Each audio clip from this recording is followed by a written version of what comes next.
सातारा लोकसभेसाठी शरद पवार गटाचे उमेदवार शशिकांत शिंदे आज उमेदवारी अर्ज दाखल करणार आहेत। अर्ज दाखल करताना शरद पवार शशिकांत शिंदे यांच्यासोबत असतील।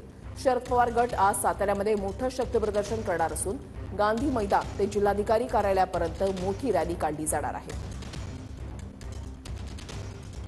सातारा लोकसभा निवडणुकीचा अर्ज भरण्यासाठी आज महाविकास आघाडीच्या वतीनं मोठं शक्ती प्रदर्शन करण्यात येणार आहे। यासाठी खुद्द शरद पवार जे आहेत ते आज साताऱ्यात उपस्थित राहणार आहेत। गांधी मैदानापासून या भव्य रॅलीला सुरुवात होणार आहे। सध्या या ठिकाणी आपण पाहू शकता की मोठ्या संख्येनं पोलिसांचा फौजफाटा जो आहे तो गांधी मैदानावर एकत्र आलेला आपल्याला पाहायला मिळत आहे।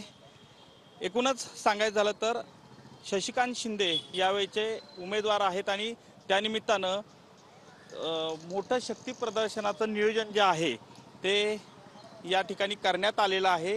खरं तर राष्ट्रवादीचा बालेकिल्ला म्हणून सातारा जिल्ह्याची एक वेगळी ओळख आहे आणि त्यानिमित्तानं आत्तापर्यंत राष्ट्रवादीनं कायम हा गड जो आहे तो लोकसभेच्या निमित्तानं या ठिकाणी राखलेला पाहायला मिळतो आहे।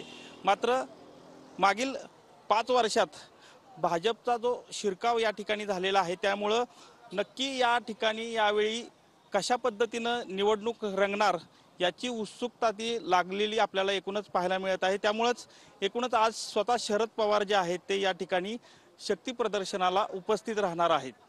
कॅमेरामन सुशांतसह संतोष नलावडे, TV9 मराठी, सातारा।